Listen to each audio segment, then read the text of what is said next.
5, 4, 3. Ladies and gentlemen, welcome to the CvCISO podcast number 73.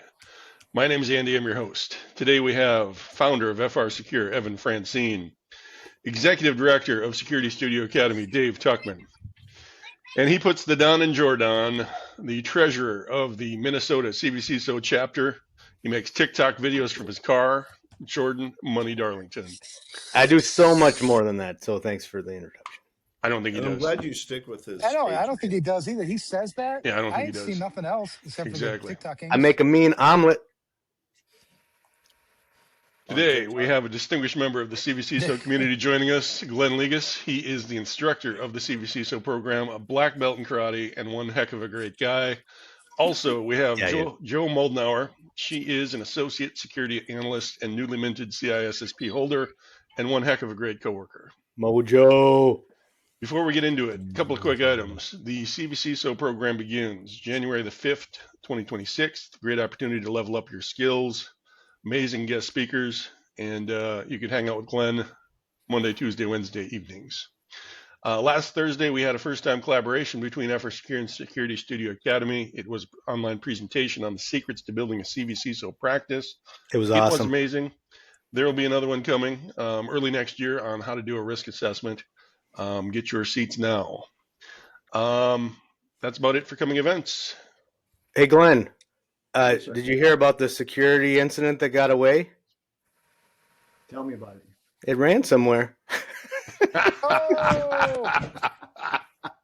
Oh, that is good. I like it. Oh, that's where do you go from there? I mean, that's a cut. I think Good night, everyone. Good night, guys. Yeah. Have a great day. We can go straight to Jordan gets the bonus and we're done. Yeah, that was a good show. I just feel like you're someone who appreciates a good dad joke. Yeah. Yep, I concur. The worse the better. Glenn, it's good to have you here. We're going to introduce you to the listeners. Joe's here again. Joe's going to be, I think she's becoming a regular, which is pretty cool. I'm surprised we haven't scared her off. She's got to have some thick skin. We haven't invited her back. She just keeps showing up. She never left. We adopted ourselves a Joe. No, I think she's on her way to taking over. That's good. That's good. I'm hoping somebody will take over. It's a coup. That's my trick to management, to executive management, is keep delegating, and like you go off and make something on your own and then give it to somebody else to take the credit for it, so then you don't have to go to the meetings. Right. Brilliant. Brilliant plan. I'm telling you, brother, Brilliant. I'm loving it. Yeah. I don't like meetings. I like one-on-ones, when you get to talk about like life stuff. So I think I'm a lot more interested in, we're all professionals, right? If I were to give any one of you, because I know you well enough, like, here, take my information security program and manage this for me. Every one of you would be just fine doing that. You know what I mean? It's, and then I don't got to do it. I can go move on to something else. Like scuba diving with my son. I went on my first scuba dive with Joe on Wednesday, whatever day isn't today, because it wasn't today. Nice. It was pretty cool. Everything turned out okay. It's, whatever. No one got the bends. Yeah. Yeah, I don't think so. Okay. Yeah, it's all good. So, all right. So that thing that we had on that Thursday was, I think, really, really fun. I got to learn a lot about, and there's a parlay here because we talked about what it took from our own experience. And I'm sure there's multiple ways to do this, right? But this is what worked for us when we built our vCISO practice, which I would put FR Secure's vCISO practice up against anybody's. It's amazing. At the end of the day, every single one of those people that work as a vCISO with their clients can demonstrate the value that they're providing to their clients. And that's like, if you were going to put a metric in place to measure your performance as a security professional, you have to take that into consideration. Am I providing value to this customer or not? Am I providing value to my employer or not? If you don't want to be on the chopping block for the next big layoff, which is happening a lot right now in tech, provide value. They're Mhm. not going to lay somebody off who's actually providing value to the company. So that's like super key. And then we had a talk this week. So, and I'm just going through this and we'll bring it back. The executive management, we had a board meeting this week and it was about what we're planning for 2026, right? So you're doing budgeting. I don't do that stuff, thank God, because we'd be bankrupt for sure. I'm like, we need go-karts. We need go-karts, Meat helmets. things like that. We need, More. we need some ultralight flying machines with paintball guns mounted on them. This all seems reasonable to me. Yeah, I've That- Done. not heard anything out of scope yet. Yeah, that's why they don't let me do budgets though.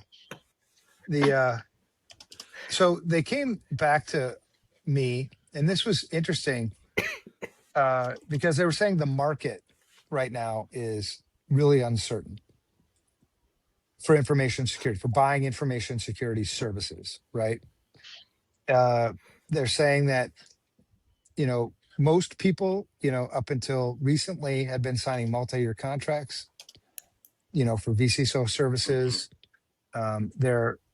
It's a lot more now one-year contracts. People are deferring investments in information security a lot more than they have in the recent past. And I've heard this before, right? This is kind of the cool thing about, I think, being an old timer is you get to understand these perspectives and, go through these sort of cycles. But the interesting thing that they kept referring to the market. They said the market is doing this. The market is doing this. And it instantly sort of dawned on me, like the worst decisions I've made in life probably, and certainly professionally, have been ones where I lacked context. I didn't have good context. I thought I had good context. And the same thing happens with security people. You see one vulnerability, it's a critical vulnerability. It's on this whatever server. And so all your attention and focus goes onto that critical vulnerability. Meanwhile, you're missing out on the whole rest of the equation or how it affects the rest of the equation. And this is something I think you learn a lot as you just kind of do it, right? Okay, yeah, I understand that that's a really big deal, but in the grand scheme of things, it's not that big a deal. It's just not, right? Take like when I lost my house, take this to a personal life thing. When I lost my house when we started FR Secure, at the time going through that seemed like the biggest deal ever. Super stressful, all this uncertainty. But if you really took a step back, it really wasn't that big a deal. You know what I mean? We made it through it. I'm stronger for having gone through it. So when they were telling me about this market thing, I got to thinking about what about the market? What about the VCSO market? What is it actually? What is it? Because I would take their word for it if this was a mature industry where you had dominant players in this industry. So total addressable market for, I would say, VCSO services is, people will argue it's 6 million, it's 9 million, whatever it is, it's definitely over 1 million. So there's 1 million potential customers in the VCSO market. And then what percentage of those million are actually engaged with a VCSO? Engaged with if you talk about the value that a VCSO provides to an organization, it's information security leadership, right? It's integrating information security risk decision-making with all the rest of the decisions you have to make in running a business. And so you have a total addressable market of 1 million-ish, right? Everybody can agree it's over 1 million. And then what percentage, like who's the most dominant player in that market? What percentage of that market do they actually own? And the thing is, there isn't one. There is no single dominant player in that market. If you take FR Secure, so when we talk about like perspective, FR Secure, when you're talking to your customers or, one of the listeners, your own business, when you're talking to your customers and you're hearing these things, and then you say that, well, the market is this way, you have to take context into account, right? So that got me thinking, well, how the hell do I get context, right? I mean, because if I wanted to rebut this or like help them like understand, like I get that's what you're hearing from the customers you're talking to, but what is the market doing? You know, and how do you position yourself differently? So I started going down this rabbit hole of market research, right? And not just what my gut tells me, because I understand that I'm biased. I have to go with what the data is saying and everything. So I spent a lot of hours this last week doing and I'll share it with the VCSO community, the CvCISO community, because I think it'll be really helpful for them. Yeah. Because it's easy to doubt yourself. Like I talked to a customer and the customer says no. Well, shit. I talked to 5 customers today. They all said no. There must not be a need. There must not be a market for it. So, and I'm not to the point where I'm done with this research, but I'm far enough along I can draw some conclusions. And one of those conclusions is the vCISO market itself is stronger than it's ever been. And there's data to support it. The market is so far from being saturated. Prices continue to go up. Awareness is starting to go up for business leaders that they need this kind of leadership. So far, just about every pointer that I've found has been pointing north. And because it's easy to get, like, when you get into your own little, like, what do they call that? Bubble or whatever, to think that the rest of the world must be operating this way. Mm-hmm. Right. But it's not. You know, that's why you have to kind of come out of that shell and look at the rest of the market to find out, like, well, no, actually, it's pretty hot right now.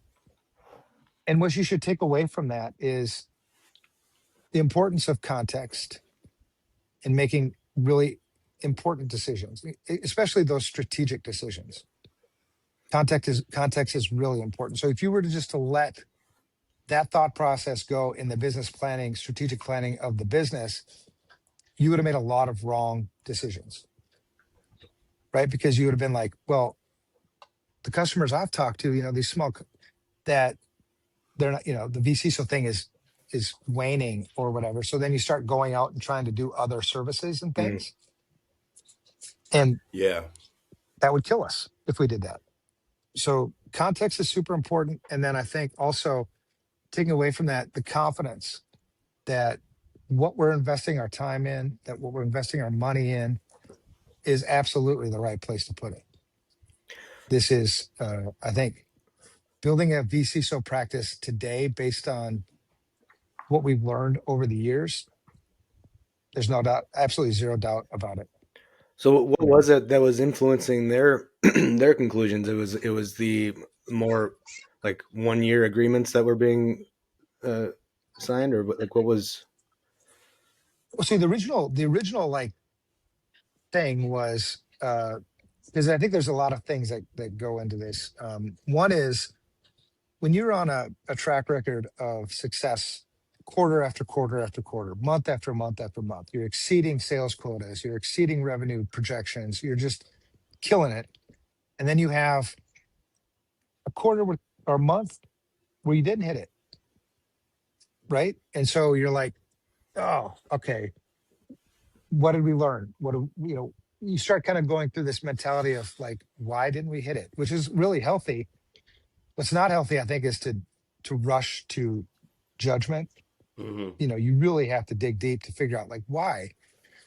And then, so what you end up doing in this case was you just adjust, right? This was our year-end projection. We're off. So rather than continue to march down a path that you know you're not going to hit, you reproject. So you reassess. And so you had this track record of success, you missed one. And for winners, real competitive people, that's a shock. Like, what the hell? Mm-hmm. You know, I'm used to winning. And then what happens if that happens for the second month? 2 months in a row. So you went back to, in this case, you come back to me and you say, hey, Evan, these were our projections, because bonuses and everything are built on that stuff. And you say, hey, we need to readjust.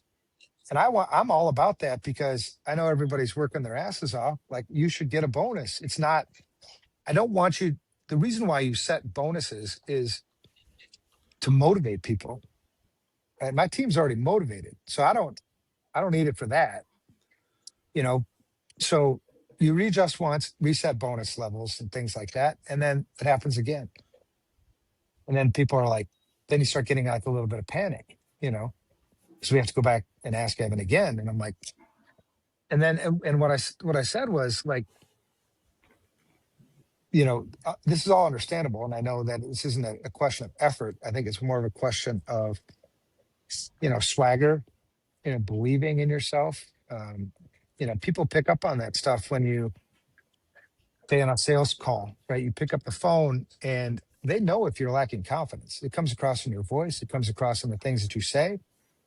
So, yeah, I mean, I think there's a number of factors. And so what I said was going into 2020, I accept this as 2025, and it's still a wildly successful year. It probably turns out you set the goals a little too high for yourself. Whatever. And so then when they're going into this 2026 projecting, I just made it clear, like, you have to get back on the track. You have to get back on the track of success. That shit's contagious. Hmm. So whatever you come back with, you need to set things that you're capable of hitting and hit them. I don't want any readjustments anymore. Not because I don't want to do readjustments, because it's not healthy. Right. For you, for us, for anybody, for the mission.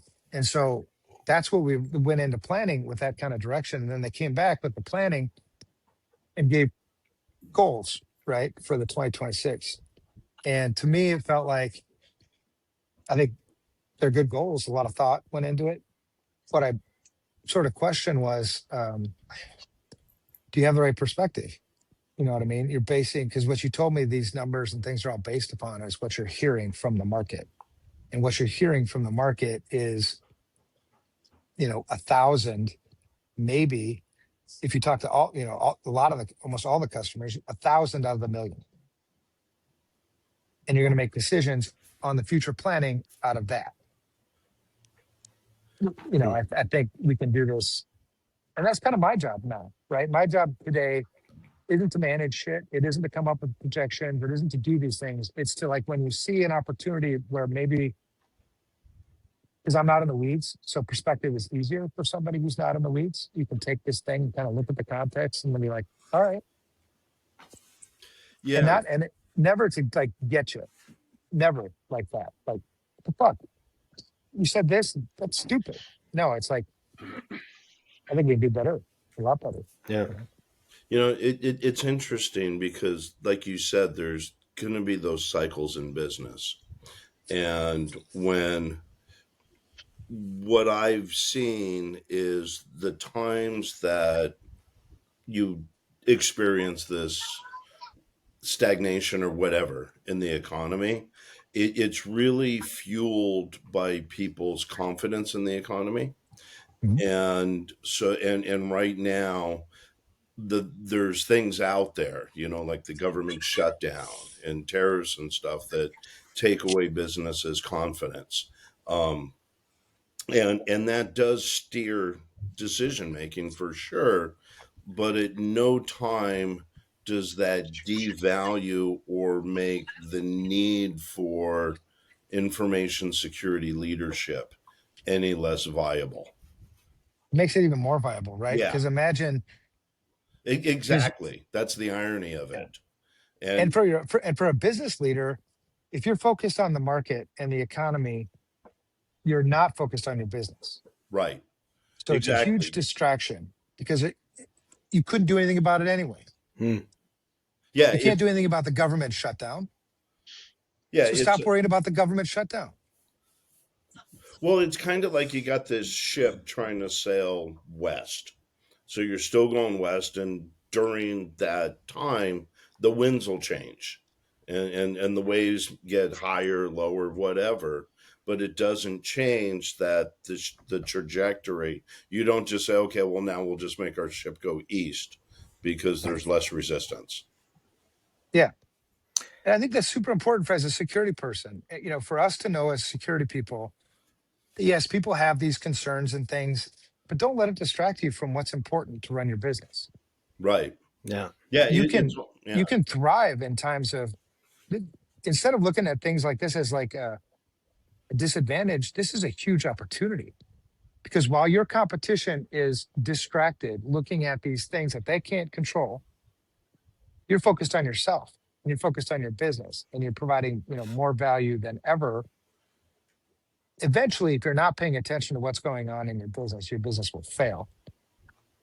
That's just a sad reality. And same with information security. If you're not paying attention, and I'm not saying you need to go out and double your budget on information security. That's probably stupid because you're probably misspending already. So why would you double down on misspending dollars? But that's the leadership we bring to the table. Where should you spend your next information security dollar? Mm-hmm. Yeah, That's the wisest decision you can make. And this is, and I totally get what brought all this up was what a salesperson's hearing.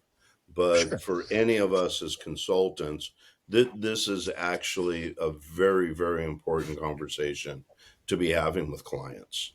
Yeah. To let them know that you understand these things, what you're seeing from others, and ultimately taking that back to say, look, I get it. And there's these external factors, but what is best for the business here and now? And that's why we get paid what we get paid. And that's how we bring value to the business.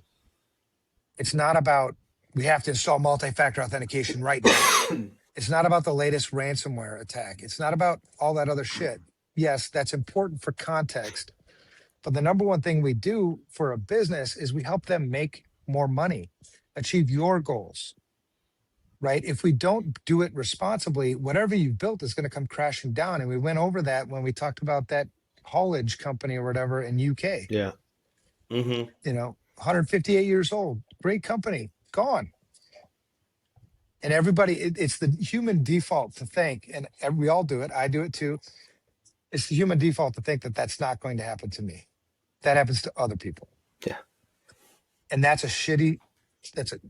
you're missing context if you think that, right? It's not fear mongering, but you have to take these things into context. Mm-hmm. Yeah. Businesses go out of business if they don't do security correctly. And the great thing about us as vCISOs and where the market's at today is you can walk into an organization and identify dozens, if not hundreds of places where they've misspent information security dollars. Meaning they put money into controls, into technologies, into processes that don't help the company make money. They actually restrict the company's ability to make money. They're a waste of money. So the investment that they put into those things is not commensurate with the risk that they've avoided. So you can come into a business today, more than any other time in this market. You can come into a business today in year one, far exceed any dollar that they spent on you as a vCISO. You can save it in redirecting those dollars. Get rid of technology you're not using anymore. Get rid of the hardware you're not using anymore. It's just a waste. On one, it's a waste of money. On two, from a risk perspective, that's all part of the attack surface. Mm-hmm. The broader and deeper your attack surface, the more likely shit is going to go bad and probably the more impact it's going to have. So it's a risk equation that kills you. So I just wanted to get that stuff out because as a vCISO, now today, more than any other time in the 30 plus years I've been in this industry, there's more opportunity today than ever. And the cool thing too is about how markets work. Because I was a stockbroker. I don't know if you guys knew that way back when. The best time to invest in the stock market is after a crash. Yeah. Mm-hmm. While everybody else is panicking and selling all their shit, you should be buying up, man. Especially because that's the thing about investing in stocks. You don't invest in the stock market. You invest in a company. And you look at the company's fundamentals, right? Their PE ratio, their revenue projections, their track record, what they've got coming. You investing. So I don't give a shit about the market, right? And this is how you win. I don't care. I'm focused on this company. And same thing when you're running a business. I don't care about the market. I care about the market and my place in the market, but I'm focused on the business. So that's one thing. And as long as you're investing in a company that's fundamentally sound, if that stock price got cut in half, so it went from 100 to 50, double your investment. because the company is still solid. What your cost basis originally was $100 a share. Now your cost basis is $75 a share. That's Right. And perfect. so that company, when that company rebounds and goes back up again, you just made a shitload more money. But that's not how people think. That's how we need to help people think. Are you saying we should invest in FR Secure? No, Oh, no, you can't actually invest in FR Secure. We've never taken any outside investments, and we've done that on purpose because we don't want to. We don't want to be held accountable to somebody else's money. yeah. Good point. Glenn. It would distract us from our mission. Yeah, sorry. So I wanted to get that all out there. Hopefully, listeners, like if you're That was struggling great. to build a VCSO practice or you're thinking about doing VCSO, I can't encourage you enough. And put me to the test, man. I love when people do that. Put me to the test because you'll find out that it's true. Like now's the time to do VCSO work, but do it right. If you don't do it right, that's gonna come crashing down too. Yeah, complete house of cards. No, I love Right. when you just decide to drop a golden nugget truth bomb. That's great. Well, I Thank try you. to share my own experiences, because I went through that this week. Tuesday was the board meeting, and I was just thinking, like, really? Maybe they're right. Because part of me too is like, maybe they're right. Maybe I'm thinking like, okay, this is the path you need to go down, and like, oh shit! Thank God I'm finding that out now, so we can adjust because you've got 100 plus hundreds of people when you consider their families that are dependent upon these decisions. Mm-hmm.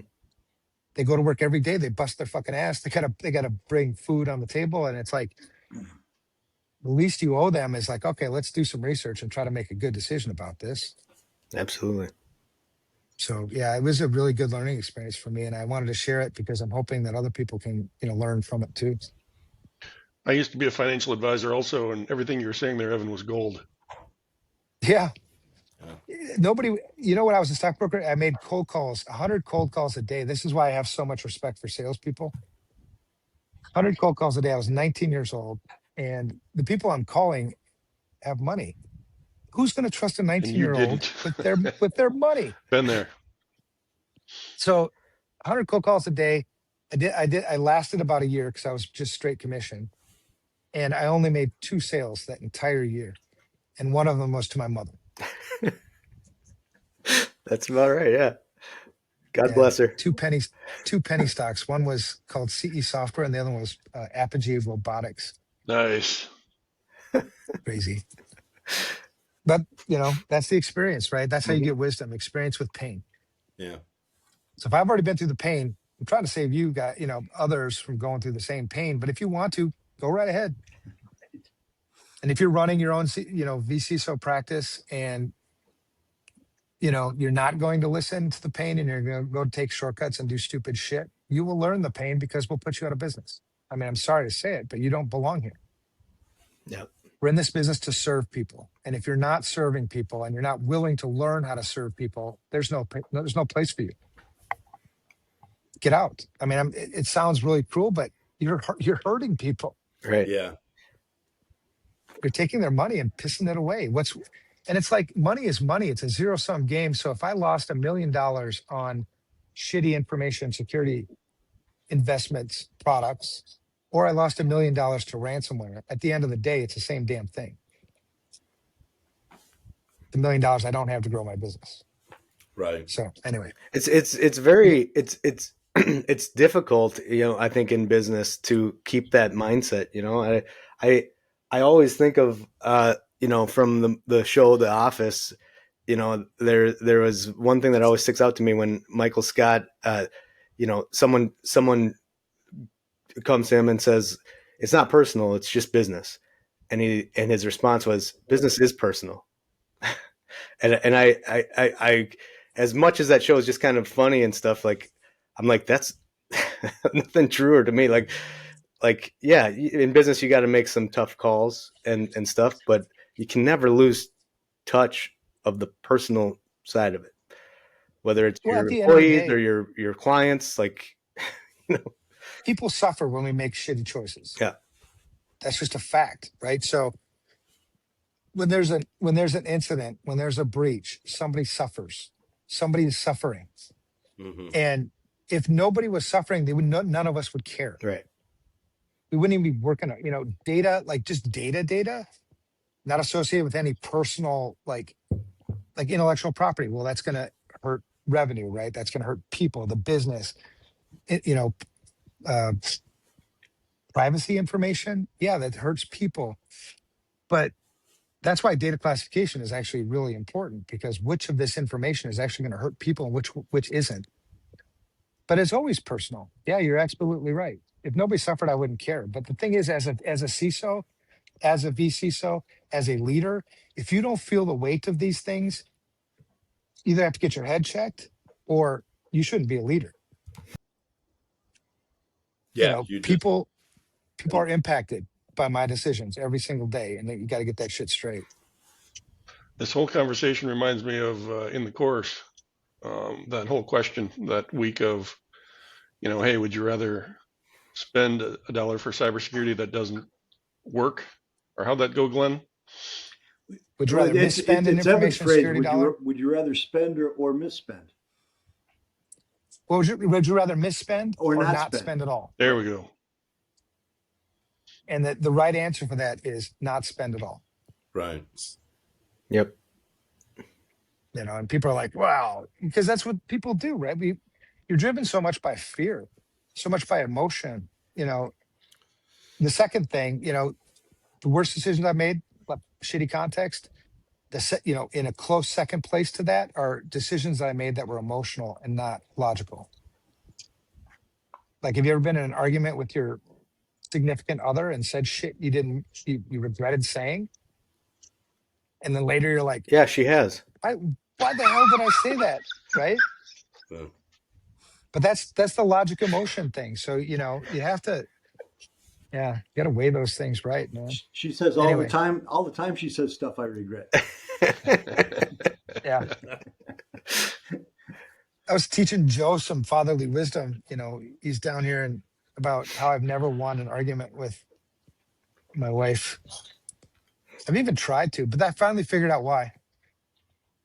It's because they play chess, we play checkers. Yeah. They're like 5 steps ahead of us. When we think we're like winning this battle, nope. Because they do this by default. They think like all these contingency plans. Yeah. They got contingency plans for fucking everything. If I die tomorrow, Marlis already knows what she's going to do. If I went out and bought something stupid, and ran us into the financial disaster area, she already knows what she's going to do. She's already figured all that shit out. None of us men, none of us figured it out because we work in like boxes. Yeah. We can't even do that if we tried. We gotta we go say to Joe king on this me. one. Yeah. We say king me. They say Joe, checkmate. what's Yeah. the opinion? What's behind that smile? Is that Is that true? Joe? It is true. I'm telling you. I like what Louis C.K. says about it. Like when my wife is having an argument with me, I just take her side of the argument and then I win. But you got to be careful with that too, because sometimes in their little planning, they figured that out already. And they still didn't get what they were looking for out of you in even agreement. Yeah. Yeah. Just Women. forget about it, man. Just avoid the argument altogether. That's the best thing you can do. And she says, like this morning, she told me, can you go up and get the turkey out of the fridge upstairs? I was like, yes. Yes, I Correct can. answer. Yeah. Yep. And that was a Will yes, I? no question. That's all you got. No more ammunition. No, like, oh, well, no, that's all ammunition. You're just giving them. Yeah. But what words of advice for guys would you add to that, Joe? What sort of little nuggets can we all take away and be wiser? Don't give me an excuse. Just please do what I ask in the time frame I've asked it. Yeah. That's it. I told my wife there's like 3 things that just in case you want to know, like what makes me feel really loved by you. Like every time you do this, I'm like, oh, you love me so much. It's when you tell me what to do, when you tell me what I'm thinking, and you tell me how I'm feeling. Mm. I love when you do that. It makes me feel like, oh, you get me. Just fuck no, you don't. You're not even close. Yeah. Like, dude, she tells me how I'm feeling. I'm like, no, it's not even no. In all your contingency planning, I know you already figured this out, but like, I don't even know how I'm feeling. How the hell do you know? I don't even know what I'm thinking. How the hell do you know what I'm thinking? Well, So, I gave but up on if you that a if you want to long avoid the time argument, ago. just go with it. What's that? I said I gave up on doing that a long time ago. Now it's very simple. This is what I'm asking. This is the time frame you have to do it in. Done. Simple. Yep. And you Yep. got to simplify it for guys. Yeah. Well, complexity is the enemy.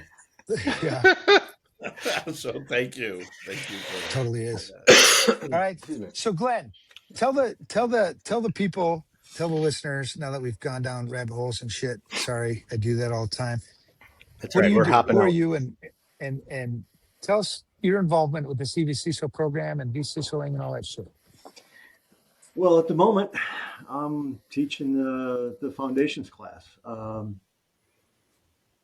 and how I got into that was it's a long and curious road, but after taking the program, I thought it was worthwhile, and I stayed involved and got on the advisory board. And when um, when the academy director was was trying to grow the program and got busy with other stuff and really didn't have time to teach anymore, the original thought was, hey, the advisory board, can we have you guys jump in and on a rotating basis maybe teach, so nobody has to bear the burden too hard. And I drafted a proposal and sent it to Security Studio saying, hey, I think that's going to hurt the program without having consistency. And I think what you need is a instructor, with maybe some subs now and then, but I think you need, for continuity and for credibility, I think you need a instructor. And I'm nominating myself to be that person. And so we worked out a proposal, and I've been teaching the class for coming up on 2 years now. Awesome. Man, time flies. And that director you're referring to, because I wanted to give her a shout out. That's Meg. Yeah, And yeah, yeah. because She was she she was going all sorts of different directions, and so I can't remember. I think I emailed her first, and then we gave a call and talked about it. And I said, hey, I think you need somebody to teach. And so she said, well, hey, that'd be great, and let's see if we can work out a deal with the bosses. And so she got on that, and like I said, we worked out a contract. And then she's very supportive. And how do you want to do this? Do you want to teach it the way I've been teaching it? Do you want to take it a different direction? She was very open to me participating and developing the program. And, yeah, and so we had a really good working relationship. that's awesome. Yeah, and Meg was the first ever CvCISO Yep. for one, Mm-hmm. and she stepped into a really chaotic time in any starting anything. Right? Right. It's because there's so many things to figure out, and she did an amazing job. I know it brought her a lot of stress, and I'm really grateful for all the service that she provided and got us to where it was time to take it. It's when I say take it to the next level, it's not take it to the next level because it's like better. It's like now it's time for these skills and this skill set. And then, that's when our buddy Dave came along and now we're killing it. So it's, because I think a lot of times when, people have their minds go places and think that, well, Meg didn't do a good job or, whatever people think about these things, but she did a great job and she brought you in. You've been fantastic. I know that I remember the first cohort that you taught. It Right. was, it was hard though, right? Because it Oh, was, for sure it was hard. yeah, Because I hadn't taught in a formal class setting for several years, so that was a loop back for me. Um, but it was fun, and I was getting a little deeper into the material than I had been, just kind of moving on after the class, and so I had to reacquaint myself with a lot of that, as well as explore new areas and dig into new stuff. Updating the updating the material in regards to, hey, here's a news story, but now that news story is 5 years old. How about I find a new news story from, oh shit, yesterday this happened. Right. Sure. And so then we can make it more current and topical. And so I was did a lot of digging in that, and that was a learning process on how to develop my system for doing that research. Well, and most of the content that you had too was content that I made on the fly. I mean, it was usually stuff that I had made the day I was teaching it. So, and when you're teaching from somebody else's materials, like when I teach from it, I understand the thought process I had behind it, right? Going from slide to slide. So it comes off very natural for me because this is how I was thinking. When you give that to somebody else and say, here, teach this, it's like, what the hell was he thinking in this? Like, it didn't make any sense at all. So it was hard. And I'm so grateful that you stuck with it, stuck with us, and that you're still here and that you're still doing a great job and service for us, man. Well, thank you. I enjoy it. I have fun building the new relationships. Joe can talk about that. I've gotten close to some of the students, and they after graduation will come back and say, hey, what about this, or can you tell me about this, or hey, I need some help on that, and then I'll hook them up with someone else. And connections are being made all the time on an ongoing basis between students from one cohort to the other. Somebody needs help with something else or some advice, I'll hook them up with somebody else. Those connections are being made all the time. I see it on LinkedIn, I see it on Discord, and people are communicating. They're helping each other. That's cool. That's what it's They're about. helping, and they're helping to give them some strength in terms of yeah, you're on the right track, or yeah, stick with it, or yeah, I like what you're talking about. Go do it. Yeah. I think that's the greatest value, Yeah, in my dude. opinion.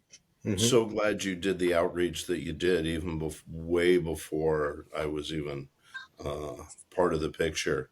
Because to your point, if it would have been taught, if it's taught by committee, then there's no one to own it. And the amount of experience that you get, cohort after cohort, has just really contributed to its the standardization and the ways it's been able to just improve over time. Well, and going along with what I think Evan originally tried to do was pack a lot of value into the program.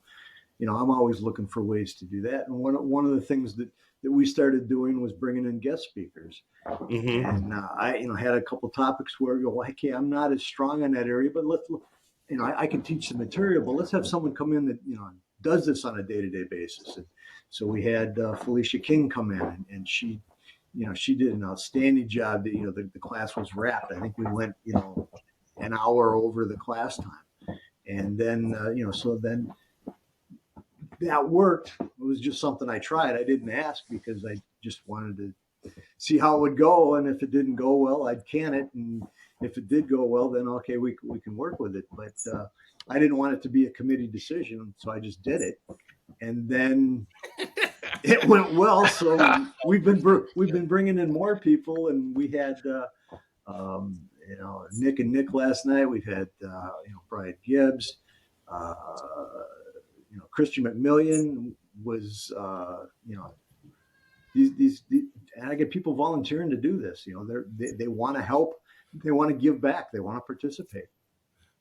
No, I remember clearly, and I loved it when you reached out and said, "Well, I didn't really ask because I didn't want I don't want to put out the chance to be told no. So, and it was like, dude, I get it. And it worked out so well that we've actually started mapping out where, Yep. I mean, we really took your idea and multiplied it by 10.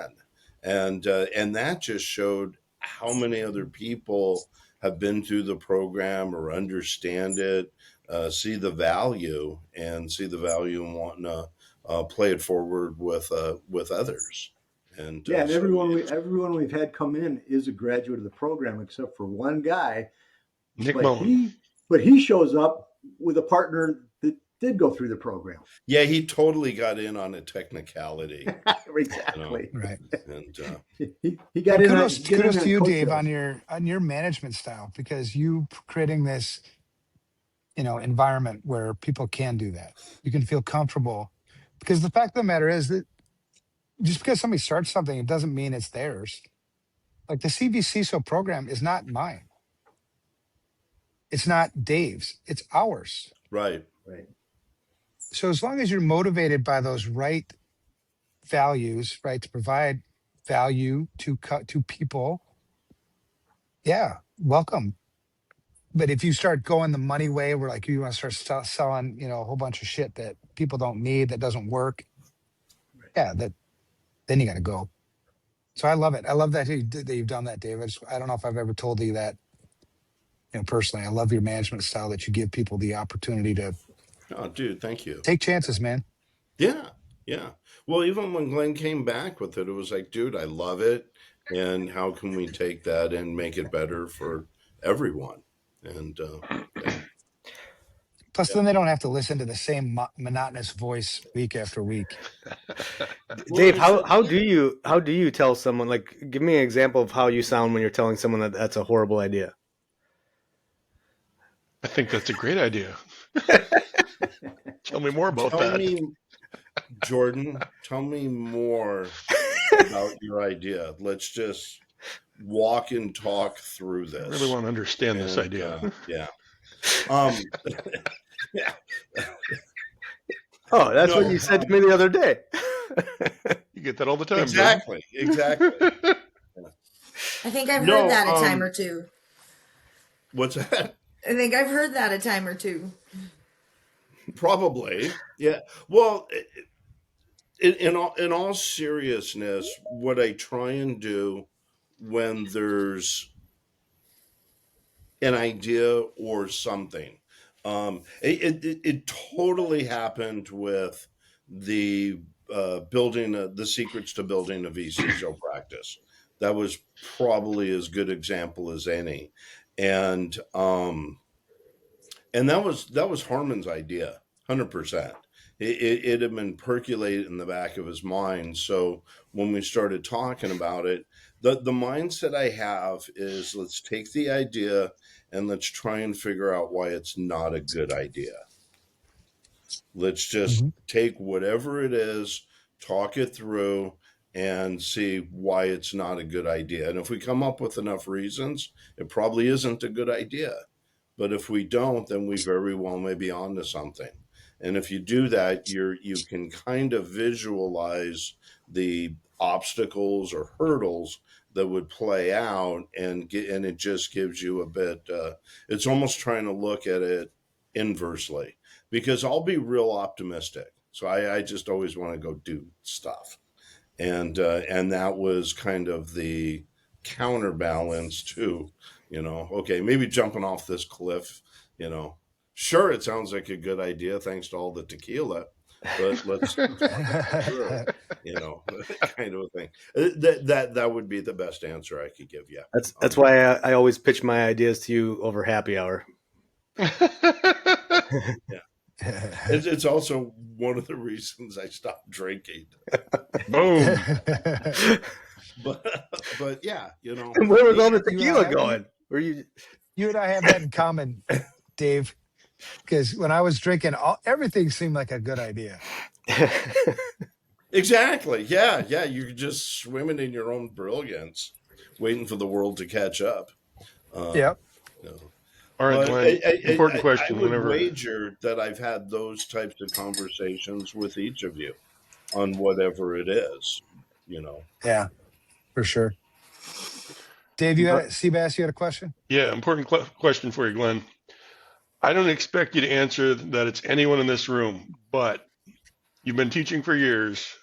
Who's the best student you've had in your cohorts? Oh, Wow. Joe's printer's going off again. That's just not the way I think. Yeah, I know. But if you Everybody had to name a name, everybody's their own self, and I don't judge folks. Everybody's got their own backstory. Everybody's got their own strengths and weaknesses. Everybody coming through the program is their own self. But if you had to say yeah. one, I'm not gonna I'll give you because you know I what? taught You can't make me. I'm not gonna. I taught like the first 3 or 4 cohorts, and I can tell you, my favorite was Meg. Because she was in it to win it from the get go. She had a fantastic attitude from day one. She took initiative on things, which is what made her stand out. The fact that she has such an inspiring story behind her that she is always, I think, a little too humble to share. But, she doesn't have an information security. She switched careers in her 50s, Yeah. and she's a woman in this industry. It's like, holy shit. Yeah. So she was inspiring to me. But it was for those reasons, right? Yeah. Lots of other great students. Everybody was great. There were some times when you had people, you had to keep egos in check, Yep. where people would posture a lot. Well, I've Yeah. got all this experience. It's like, I don't give a shit. You still do it wrong, yeah. And your posturing isn't helping anybody, right? So yeah, Meg was my favorite. Speaking of women in the industry, since we only have 4 minutes left, we need a happy ending before we go. All right. Well, I also want to say that Meg was very inspirational with me. I could relate to someone being in there, a little bit older and transitioning into a different industry. So definitely she was inspiring in that respect for me as well. Yeah, and Awesome. there's no way we would have been able to accomplish what we have this year if it weren't for building on everything that she did establish and everything that she Yeah. did bring. Yeah. I mean, that's the thing about business, right? You slot people into positions that they're built for that position, and then as the company grows, that position changes. It's the skills that made it what it was then are no longer applicable today, and that's where the business personal thing, I think, has its Bumpiness. conflict. Yeah.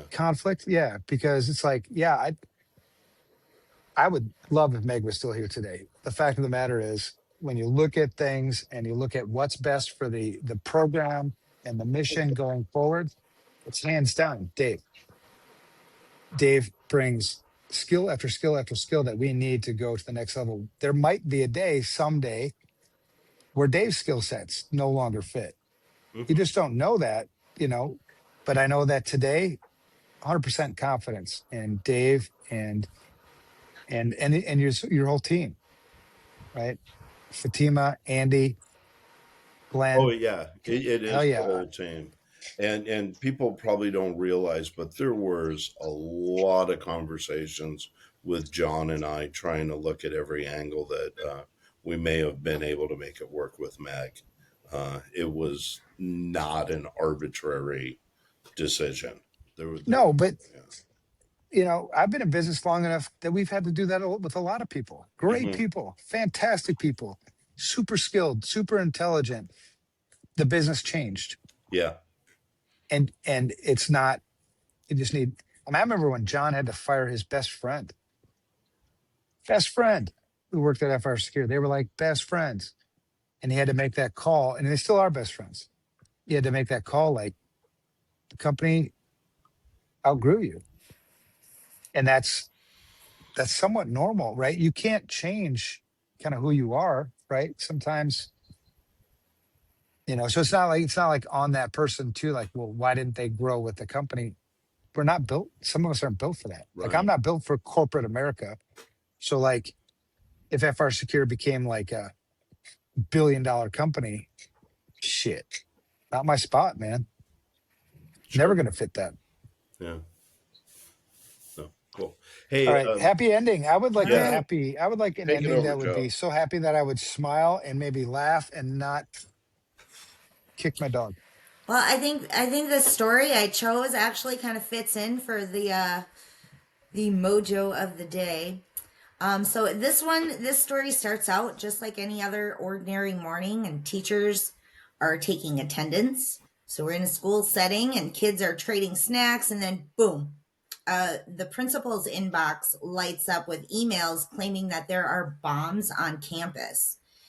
So the evacuations kicked in, the city's in there, police are sweeping buildings, parents came to school quicker than you can say early dismissal. And for several intense hours, the country of India held its breath. Now, behind the scenes, investigators started working through the unglamorous bit. They had to read through a bunch of email headers, which is, less, I don't know, hacker movie and more like logs and lattes and repeat. And on paper, the sender of those emails tried to be clever with VPN hops, throwaway accounts, and spoof numbers. So it was like the whole I watched 3 seasons of Mr. Robot and took notes kind of thing. But then the trail, it stopped pretending. And all of the clever little layers started leaking like little Blue's Clues, where timestamps kind of started to line up a little too neatly, and recovery emails weren't really as anonymous as they were advertised, and fingerprints, little device fingerprints, kept turning up like a bad penny, and all the roads led to Bengaluru and to a 30-year-old software engineer. So it wasn't a terror cell. It wasn't a mastermind. It turns out, per the police, this mystery dirty rotten behind the curtain was a woman nursing a salty ego, plotting to pin it on a man who rejected her emotions. So the facepalm moment here is that her alleged plan was set out to blast this hoax bomb threat so that all of the digital footprints landed on him, and an actual result is that it backfired on her and it circled back to her, kind of like a Roomba with trust issues. Also, she could frame a guy who said no. So on November 6th of 2025, officers arrested her and the schools reopened. Kids compared stories and the parents finally let go of their phones. But here's the thing is that I think people have to understand is that every click leaves a trail, and VPNs are not invisibility cloaks. Burner accounts don't really burn as cleanly as people think, and the internet keeps receipts. So hurt feelings are temporary, but felonies are forever. I Wow. like it. Good Yeah. story. That was art. That was, yeah. That was art. Oh, we're losing people. People are dropping like flies around here. Dear Lord. Yeah. What did I And I say? showered. So Week I don't ago. think it's that. Well, and this would be, I mean, for people that like technical things, we could do an episode at some point on how to do what maybe, well, I mean, to teach people how to look for it, but how to do what she was trying to do, how you could have done that right. You could have done it and not come back to you, because you have to know that those techniques, we use personas for this stuff. And a persona, like I've never done like the gray work, the stuff that there's really no laws against it, but it's not the right thing to do either. But you have to do these things sometimes, I think, to get into places to find out what people are doing. Like if you want to find out what like Russian hacking groups are doing. We have to go where they're at. You know what I mean? And in order to do that, so I've never done it with my real name. Never. Use personas. And a persona where people screw up a lot is it's really, really tedious. Like you start building a persona and you won't use that persona for like actually use it sometimes for 6 months. So we talk about getting a burner phone. Like if you want to the process is so damn tedious to get a burner phone the right way. Like the wrong way to get a burner phone is for you to buy it yourself. The wrong way to get a burner phone is to, even if you had, is the right way to do it is to have somebody else buy it for you without them knowing that they're buying it for you. And then don't use it. It just sits there. You don't even turn that shit on for a minimum of 90 days. And you do that because generally, wherever they bought it, even if it wasn't anywhere near you, there's surveillance cameras typically. And that'll be the receipt, that'll be the record. And usually 90 days will give you enough time, to that's cycled through now. And then you turn it on. But you can see how tedious it is to set up a damn persona. But when people are driven by like high emotion things, like obviously this lady was like, she wasn't thinking straight. But so she wouldn't have been even capable to go through all the steps it takes, because once you get the burner phone and you start with like a plan, and there's so much that goes into doing this. I don't do it anymore because I don't have time to do it, but it's, like I said, it's 6 months minimum sometimes before I ever even use this persona. It's crazy. And then you got to be so fucking disciplined. Everything you say, right? Because there's linguistics algorithms that can figure out the way I talk, right? There's certain words, certain mannerisms when I'm speaking to people that are unique to me, right? And the way you type things, the misspellings in your emails, the way you use commas, right? Some people are like the Oxford comma. I use the Oxford comma. A lot of people don't. You know what I mean? It's these things, these little details that give away who the real person is behind the persona, that you have to be super disciplined. Like it's almost like learning another language for that persona. It's crazy. Well, and So you can do it, but nobody does it because it's Well- so hard to do. well, it sounds like the gal was doing a lot of the deceptive things correctly until she didn't. Well, they were meaning eventually that- going to tie it back, because if you didn't, that's the thing about personas too. Like if you didn't start step one correctly, it's going to come. You can find it. Exactly. It's just a matter of time. Exactly. Yeah. A lot of logs and a lot of lattes. But I man. just can't help but visualizing how happy that dude is that he said no. I hope so, because Dodged yeah, a that was a bullet. good no. Yeah, that's crazy Well, on a whole other level. and it also shows like, don't just assume you know what the attacker's motivation is. Exactly. Because I didn't Yeah. know I didn't know when you were telling the story, I was like, weird. But I wouldn't have guessed it probably until, you kind of unraveled it for us. Well, this There's is what we people that- tell our new people when we start at the casino, is when we're doing game security, you never know someone's motivations, intentions, or capabilities. So don't discount anything. Yeah. You just never know what's walking in the door. That's awesome. Situational awareness, right? Yes. Mhm.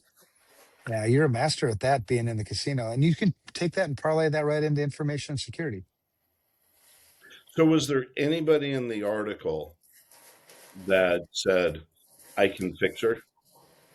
I could fix her. Yeah. There's always some guy out there that will read a story that I can fix her. Yeah. Well, in India, the fixer probably isn't the same as what you're thinking. Correct. Yeah, I'm really applying more of a Western culture. Yeah. Yeah, because in Indian culture, yeah, I could fix her. All right. Well, good All right. podcast, you guys. I love talking to you guys. You guys inspire me, keep me motivated. Hopefully, listeners, if you're still if you still stuck around, hopefully you find some motivation, you found some insight, you found some wisdom in this that you can take and make yourself and your practice better. Yeah. Awesome. All right, Andy, that's it. See you guys. See you. Right on.